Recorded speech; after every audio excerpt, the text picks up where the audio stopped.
Wait. This is Justice League Secret Files and Origines from 1997. This is a one-shot that links in with Van Morrison's run on Justice League. There are three different stories in here, and stories 1 and 2 are continuity inserts that fit in at different points in the run, and the third one is kind of something that you can read whenever. The cover here, a team shot, they have all come together. It was actually referenced and redone in Justice League 10, and I had issue 10 for years and years, but I only got this one recently, so now I suddenly understand this cover so much more. The stories in this, they are by Van Morrison, but they are co-written with Matt Millar, and he is a writer who is like, yeah, if he writes something, it is very easy to say that it is part of Van Morrison's run. They are friends and have co-written a bunch of stuff together. So if Matt Millar has a story, it always feels like it is more a part of Van Morrison's run than a fill-in by Martin Quaid does, or an annual by whoever. It always feels like an extension rather than a detour. Our first story is set before Van Morrison's first issue, and this is explaining how this iteration of the Justice League, this lineup, how they come together, and it is all a play on the first Justice League appearance. So we have Stormy, who is one of my fave DC baddies. I feel so dirty saying fave there instead of favourite. The Flask, Willie West, he investigates this appearance of an alien on Earth, and they didn't actually call it by name, but it is clearly Stormy. It face hugs people and takes control of them. The Flask, he falls victim to it, and now the others have come together to develop a plan to deal with Stormy. We have some continuity cleanup explaining that actually the last lineup of the Justice League have called it quits. They do not come together anymore. We see them briefly in the first issue of Van Morrison's run. That is where Albino Man dies. But before the Justice League can get into action, Spectre shows up and he urges them not to come together and instead just nuke the hell out of the city Stormy is in. And the heroes obviously didn't agree with this idea at all. So Spectre, he shows them what will happen if they try to get involved. They all very quickly get supplanted by Stormy, and the Justice League become his army, and they are forced to conquer the galaxy in his name. So then Superman, he comes up with the idea to have Spectre temporarily remove their superpowers so that they can come together and try and save the Flask and maybe stop Stormy without themselves posing an eventual threat should they fail. So yeah, nice simple story, good villain.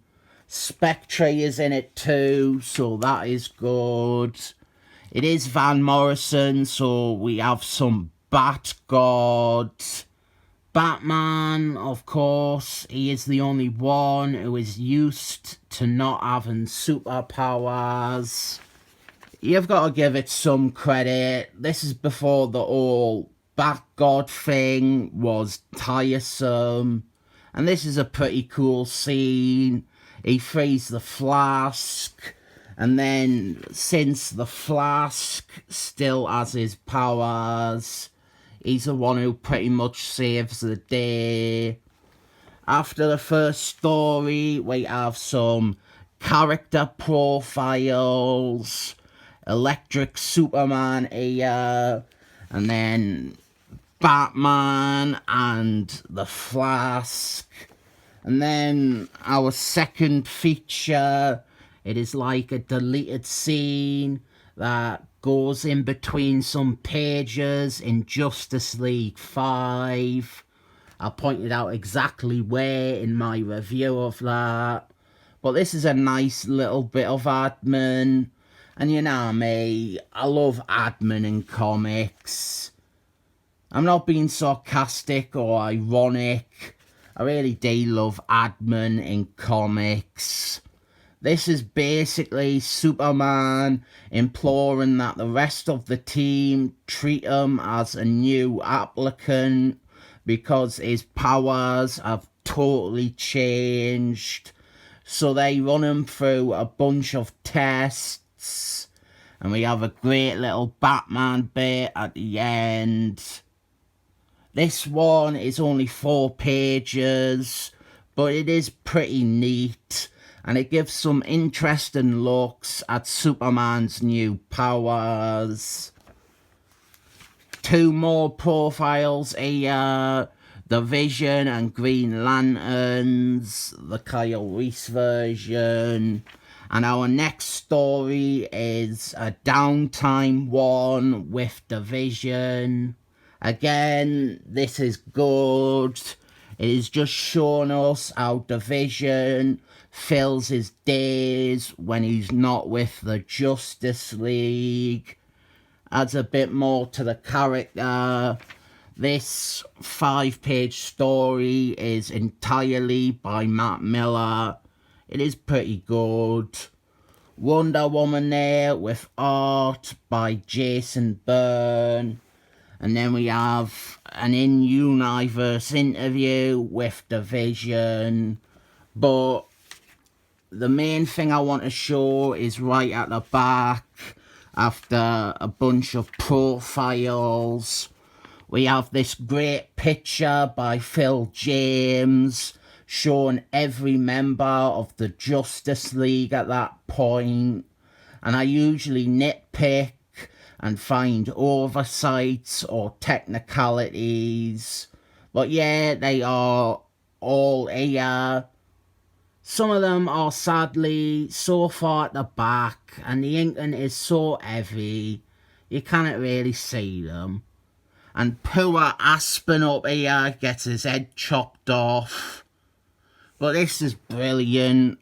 I would love this as a poster, but I would also have to find some way to remove Desperado, because him becoming a hero with big guns and pouches, it's still a major deal breaker for me. Terrible. Maybe replace him with the one member that they couldn't include on here because they didn't have the rights anymore. We have a key on this page telling us who is who, and you've even got to turn it sideways, which I love doing. But I'm not doing it now though, because we have a corresponding image of not all of the Justice League's enemies, again by Phil James. This is good, but I didn't like it as much as the other one. and Antimatter Man is missing. So, sorry, Phil James, you have failed. We get another key as well. There is 127 other buggers on that image.